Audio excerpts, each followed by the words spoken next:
आज अंग्रेजी महीना के पहला दिन है, यानी 2026 के पहला दिन।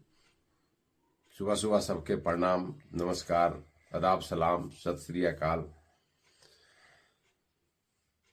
हम आशा करो ही तोहनी के तू और तोहर परिवार सब नयका साल में भरल पुरल रहे, सुख सुविधा से और मंगलमय हो तोहर परिवार के, तोहर सबके साल ही।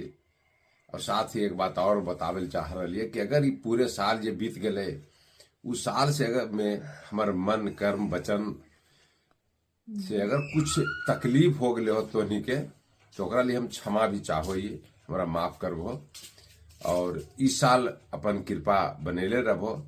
इसलिए एक बार फिर तोहनी के अंग्रेजी महीना के नयका साल के बहुत बहुत बधाई और शुभकामना। धन्यवाद।